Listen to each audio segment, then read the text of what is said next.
ಕರ್ಕಾಟಕ ರಾಶಿಯವರಿಗೆ ಒಂದು ಅದ್ಭುತವಾದಂತಹ ಸೂರ್ಯ ಬಲ ಧನಪ್ರಾಪ್ತಿ ಯೋಗ ಮೇ 14ನೇ ತಾರೀಕಿನ ತನಕ ಅಂತ. ಮೇ 14ನೇ ತಾರೀಕಿನ ತನಕ ಮೇಷರಾಶಿಯಲ್ಲಿ ಪರಮೋಚ್ಚ ಸ್ಥಿತಿಯಲ್ಲಿ ರವಿಗ್ರಹ ಇರ್ತಾನೆ, ಸೂರ್ಯ. ಸೊ ಸೂರ್ಯ ಯಾರು? ಕರ್ಕಾಟಕ ರಾಶಿಯವರಿಗೆ ಧನಾಧಿಪತಿ, ದುಡ್ಡನ್ನು ಕೊಡ್ತಕ್ಕಂಥವನು, ಕುಟುಂಬಾಧಿಪತಿ, ಫ್ಯಾಮಿಲಿಯನ್ನು ತೋರಿಸ್ತಕ್ಕಂಥವನು. 10ನೇ ಮನೆಯಲ್ಲಿ ಪರಮೋಚ್ಚ ಸ್ಥಿತಿಯಲ್ಲಿ ಇರ್ತಾನೆ. 10ನೇ ಮನೆಯಲ್ಲಿ ಸೂರ್ಯ ಉದ್ಯೋಗಕ್ಕೆ ಸಮಸ್ಯೆ ಕಾರಕೋ ಭಾವನಾಶಾಯ ಅಂತ. ಸೊ ಉದ್ಯೋಗದ ವಿಚಾರದಲ್ಲಿ ಕರ್ಕಾಟಕ ರಾಶಿಯವರಿಗೆ ಅಷ್ಟು ಅನುಕೂಲ ಆಗದೇ ಇರಬಹುದು. ರಿಸೈನ್ ಮಾಡೋಣ ಅಂತ ಅನಿಸ್ಬೋದು, ಅಥವಾ ಏನು ಏಳಿಗೆ ಇಲ್ಲ ಅಥವಾ ಏನೋ ಒಂದು ಅನಿಸ್ಬೋದು. ಆದರೆ ಅದೇ ಉದ್ಯೋಗದಲ್ಲಿ ಅವರಿಗೆ ಅದೃಷ್ಟವನ್ನು ಕೂಡ ಇದೇ ರವಿ ಕೊಡುವ ಸಾಧ್ಯತೆ ಇರ್ತದೆ. ಅಂದರೆ ಪ್ರಮೋಷನ್ ಇರಬಹುದು, ಸ್ಯಾಲ್ರಿ ಹೈಕ್ ಇರಬಹುದು, ಸಾಧ್ಯತೆ ಇರ್ತದೆ.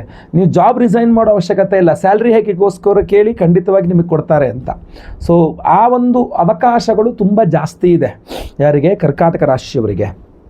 ಇಲ್ಲಿ ನೀವು ಗಮನಿಸಬೇಕು, ಬರೀ ಉದ್ಯೋಗ ಅನ್ನೋದು ಪಕ್ಕದಲ್ಲಿ ತೆಗೆದಿಟ್ಟರು ಕೂಡ ನೀವು ಬಿಸ್ನೆಸ್ ಮಾಡುವಂಥ ಕರ್ಕಾಟಕ ರಾಶಿಯವರಾದರೂ ನಿಮಗೆ ತುಂಬ ದುಡ್ಡು ಬರುವ ಯೋಗ ಇದೆ. ಕರ್ಕಾಟಕ ರಾಶಿಯ ಬಿಸ್ನೆಸ್ ಮಾಡ್ತಕ್ಕಂಥವರಿಗೆ ಮೇ 14ನೇ ತಾರೀಕಿನ ತನಕ ಧನಾಧಿಪತಿ ಪರಮೋಚ್ಚ ಸ್ಥಿತಿ, ಮೇಷದಲ್ಲಿ ಉಚ್ಚ ಸ್ಥಿತಿಯಲ್ಲಿ ರವಿ ಕೂತಿರ್ತಾನೆ. ಇಲ್ಲಿ ಗಮನಿಸಬೇಕಾದಂಥ ವಿಚಾರ, ನಿಮಗೆ ಸರ್ಕಾರದಿಂದ ದುಡ್ಡು ಬರಬೇಕು ಅಂತ ಅಂದ್ಕೊಳ್ಳಿ. ಗೌರ್ಮೆಂಟಿಂದ ಯಾವುದೋ ದುಡ್ಡು ಬರಬೇಕು, ಟ್ಯಾಕ್ಸ್ ರಿಫಂಡ್ ಆಗಬೇಕು, ಅಥವಾ ಬೇರೆ ಯಾವುದೋ ಒಂದು ಗೌರ್ಮೆಂಟ್ ಕಾಂಟ್ರಾಕ್ಟ್ ಮಾಡಿದ್ದೀರಿ, ಆ ದುಡ್ಡು ಬರ್ತಾ ಇಲ್ಲ. ಖಂಡಿತವಾಗಿ ಮೇ 14 ಒಳಗಡೆ ದುಡ್ಡು ಬರುವ ಸಾಧ್ಯತೆ ಜಾಸ್ತಿ ಇದೆ, ತೀರಾ ಜಾಸ್ತಿ ಇದೆ, ಗೊತ್ತಲ್ವಾ? ಅದು ಸರ್ಕಾರಿ ಉದ್ಯೋಗದಲ್ಲಿರ್ತಕ್ಕಂತಹ ಕರ್ಕಾಟಕ ರಾಶಿಯವರಿಗಂತೂ ಇನ್ನೂ ಒಳ್ಳೊಳ್ಳೆ ಯೋಗ ಫಲಗಳಿದೆ, ಅಧಿಕಾರ ಪ್ರಾಪ್ತಿ ಯೋಗ ಫಲಗಳಿದೆ. ಇಲ್ಲ ರಾಜಕೀಯದಲ್ಲಿರ್ತಕ್ಕಂತಹ ಕರ್ಕಾಟಕ ರಾಶಿಯವರಿಗೂ ಸಹ ತುಂಬ ಅನುಕೂಲವಾದ ದಿನಗಳೇ ಆಗಿರ್ತದೆ. ಇದಕ್ಕಿಂತ ಮುಖ್ಯವಾಗಿ ದುಡ್ಡು, ನೀವು ಏನೇ ಮಾಡೋದಿರಲಿ, ಕರ್ಕಾಟಕ ರಾಶಿಯವರಿಗೆ ಕೈ ತುಂಬ ದುಡ್ಡು ಓಡಾಡುತ್ತೆ. ಮೇ 14ನೇ ತಾರೀಕಿನ ತನಕ ಚೆನ್ನಾಗಿ ದುಡ್ಡು ಓಡಾಡುತ್ತೆ, ಚೆನ್ನಾಗಿ ವ್ಯವಹಾರ ಮಾಡ್ತೀರಾ. ಏನೇನೋ ವ್ಯವಹಾರ, ಅನಿರೀಕ್ಷಿತ ದುಡ್ಡು, ಏನೋ ನಿಮಗೆ ಸಂಬಂಧ ಇಲ್ದೋದು ಯಾವುದೋ ಒಂದು ವ್ಯವಹಾರ ಮಾಡಿಬಿಟ್ರಿ, ನಿಮ್ಗೆ ದುಡ್ಡು ಬಂದುಬಿಡ್ತು. ಏನೋ ನಿಮ್ಗೆ ಯಾವತ್ತೂ ನಿಮ್ಮ ಲೈಫಲ್ಲಿ ಮಾಡಲ್ಲ, ಸುಮ್ಮನೆ ಏನೋ ಮಾಡೋಕ್ಕೆ ಹೋದ್ರಿ, ನಿಮ್ಗೆ ದುಡ್ಡು ಬಂದುಬಿಡ್ತು. ಈ ಥರ ಸಡನ್ನಾಗಿ ಹಂಗೆ ಅನಿರೀಕ್ಷಿತವಾಗಿ ದುಡ್ಡು ಬರುವ ಯೋಗ ಫಲ ತುಂಬ ಜಾಸ್ತಿ ಇದೆ. ಮೇ 14 ತನಕ ತುಂಬ ಯೋಗ ಫಲ ಇದೆ. ಅದಲ್ಲದೆ ಅದನ್ನು ಹೊರತುಪಡಿಸಿ ಹೇಳೋದಿದ್ರೂ ಕೂಡ ಕುಟುಂಬಾಧಿಪತಿ ಆಗ್ತಕ್ಕಂಥ ರವಿ, ಆದ್ದರಿಂದ ಫ್ಯಾಮಿಲಿಯಲ್ಲಿ ಏನೋ ತಿಕ್ಕವಡೆ ಜಗಮನಸ್ತಾಪಗಳಿತ್ತು ಅಂದರೆ ಅದು ಕಡಿಮೆ ಆಗುತ್ತೆ ಕರ್ಕಾಟಕ ರಾಶಿಯವರಿಗೆ. ನಮ್ಮ ಫ್ಯಾಮಿಲಿಯವ್ರು ಯಾರು ನಂಗೆ ಸಪೋರ್ಟೇ ಮಾಡಲ್ಲ ಗುರುಗಳೇ ಅಂದರೆ ಮಾಡ್ತಾರೆ.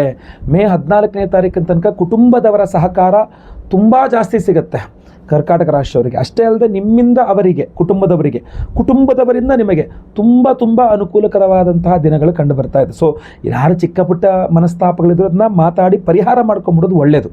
ಹಾಗೂ ಪಿತ್ರಾರ್ಜಿತ ಆಸ್ತಿನವರು ಮಾತಾಡ್ಕೊಂಡು ಪರಿಹಾರ ಮಾಡ್ಕೊಳ್ಬೇಕು ಅಂದ್ರೆ ಅದನ್ನೂ ಮಾಡ್ಕೊಳ್ತಕ್ಕಂಥದ್ದು ತುಂಬ ಒಳ್ಳೆಯದು.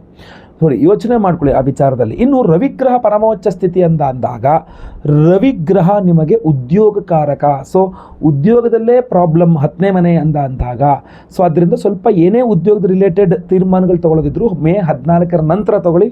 ಅಲ್ಲಿ ತನಕ ಉದ್ಯೋಗದ ವಿಚಾರದಲ್ಲಿ ಏನೋ ತೀರ್ಮಾನ ತೊಗೊಳಕ್ಕೆ ಹೋಗಬೇಡಿ, ಕನ್ಫ್ಯೂಷನ್ ಆಗ್ಬೋದು. ಬಟ್ ನಿಮಗೆ ಕಣ್ಣಿಗೆ ಸಂಬಂಧಪಟ್ಟಂಥ ಏನಾದ್ರು ಆರೋಗ್ಯ ಬಾಧೆ ಇದ್ದರೆ, ತಲೆನೋವು ಇತ್ಯಾದಿಗಳಿದ್ದರೆ, ಪಿತ್ತ ವಿಕಾರ ಇತ್ಯಾದಿಗಳಿದ್ದರೆ, ತಲೆಸುತ್ತು ಇತ್ಯಾದಿಗಳಿದ್ದರೆ, ಈ ಟೈಮಲ್ಲಿ ಔಷಧೋಪಚಾರಗಳು ಮಾಡಿದ್ರೆ ಶಾಶ್ವತವಾದ ಪರಿಹಾರವನ್ನು ನೀವು ಪಡ್ಕೊಳ್ಬಹುದಾಗಿರ್ತದೆ. ಅಂದರೆ ಅವಕಾಶಗಳು ಅಷ್ಟು ಚೆನ್ನಾಗಿದೆ ಅಂತ.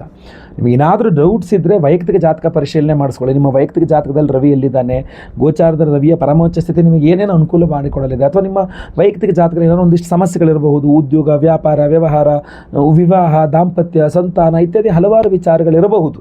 ಸೊ ಅಂಥದ್ದು ಏನೇ ಇದ್ದರೂ ಕೂಡ ನೀವು ನೇರವಾಗಿ ಬಂದು ನನ್ನ ಭೇಟಿ ಮಾಡ್ಬೋದು. ನೆಲಮಂಗಲ ಬೆಂಗಳೂರಿನಲ್ಲಿ ಇರ್ತಾನೆ, ಇಲ್ಲ ನೆಲಮಂಗಲ ಭಾಳ ದೂರ ಹೋಗಲಿ ಅಂದರೆ ಫೋನ್ ಕನ್ಸಲ್ಟೇಷನ್ ತೊಗೊಬೋದು. ಸ್ಕ್ರೀನ್ ಮೇಲೆ ಕಾಣೋ ನಮ್ಮ ಆಫೀಸ್ ನಂಬರ್ಗೆ ನಿಮ್ಮ ಜನ್ಮ ದಿನಾಂಕ, ಜನ್ಮ ಸಮಯ, ಜನ್ಮಸ್ಥಳ ವಾಟ್ಸಪ್ ಮಾಡಿಕೊಂಡು ಒಂದು ಫೋನ್ ಕನ್ಸಲ್ಟೇಷನ್ ತೊಗೊಂಡ್ರೆ ಫೋನಲ್ಲೇ ನನ್ನ ಹತ್ರ ಮಾತಾಡ್ಬೋದು. ನಾನು ಏನೇನಿದೆ ಎಲ್ಲ ನಿಮ್ಮ ಇಡೀ ಜಾತಕ ನಿಮಗೆ PDF ಕಳಿಸ್ತೇನೆ. ಆಮೇಲೆ ಏನೇ ವಿಶೇಷ ಪರಿಹಾರಗಳೇನಿದೆ ಅದನ್ನು ಬರೆದು ನಿಮಗೆ ಕಳಿಸ್ತೇನೆ. ಪರಿಹಾರ ಮಾಡ್ಕೊಳ್ಳೋದು ಬಿಡೋದು ನಿಮಗೆ ಬಿಟ್ಟಾರೆ, ಬಟ್ ನಿಮಗೆ ಬಿಟ್ಟು ವಿಚಾರ. ಬಟ್ ನಿಮಗೊಂದು ಕ್ಲಾರಿಟಿ ಸಿಗುತ್ತೆ, ಏನು ಸಮಸ್ಯೆ, ಏನು ಪರಿಹಾರ ಅನ್ನೋದು ಗೊತ್ತಾಗ್ತದೆ. ಸೊ ಅದರಿಂದ ವೈಯಕ್ತಿಕ ಜಾತಕ ಪರಿಶೀಲನೆ ಮಾಡಿಸ್ಕೊಳ್ಳೋದು ಕೂಡ ಮಾಡಿಸ್ಕೊಳ್ಬಹುದು. ಬಟ್ ಈ ವಿಡಿಯೋ ಪ್ರತಿಯೊಬ್ಬ ಕರ್ಕಾಟಕ ರಾಶಿಯವರಿಗೆ ಮುಟ್ಟಿಸುವಂಥದ್ದು ನಿಮ್ಮ ಒಂದು ಕರ್ತವ್ಯ, ನನಗೆ ಮಾಡುವ ಒಂದು ಸಹಾಯ. ಸೊ ದಯವಿಟ್ಟು WhatsApp, Facebook, messenger, Telegram, Instagram ಎಲ್ಲ ಕಡೆ ಸಾಮಾಜಿಕ ಜಾಲತಾಣಗಳಲ್ಲಿ ವಿಡಿಯೋನ ಶೇರ್ ಮಾಡ್ಲಿಕ್ಕೆ ಮರಿಬೇಡಿ. ನೀವು ಸಬ್ಸ್ಕ್ರೈಬ್ ಮಾಡ್ಕೊಳ್ಳಿ ಅಂದರೆ ಕೆಳಗೆ ದಯವಿಟ್ಟು ಸಬ್ಸ್ಕ್ರೈಬ್ ಅಂತ ಬಟನ್ ಇರುತ್ತೆ, ಸಬ್ಸ್ಕ್ರೈಬ್ ಮಾಡಿಕೊಂಡು ಬೆಲ್ ಬಟನ್ ಒತ್ಕೊಂಡು ಆಲ್ ಅಂತ ಮಾಡ್ಲಿಕ್ಕೆ ದಯವಿಟ್ಟು ಮರಿಬೇಡಿ. ಮುಂದಿನ ವಿಡಿಯೋದಲ್ಲಿ ಮತ್ತೆ ಪುನಃ ಸಿಗ್ತಾನೆ. ಎಲ್ಲರಿಗೂ ಸಹ ಒಳ್ಳೆಯದಾಗಲಿ. ಲೋಕ ಸಮಸ್ತ ಸುಖಿನೋ ಭವಂತು. ನಾರಾಯಣ ನಾರಾಯಣ ನಾರಾಯಣ.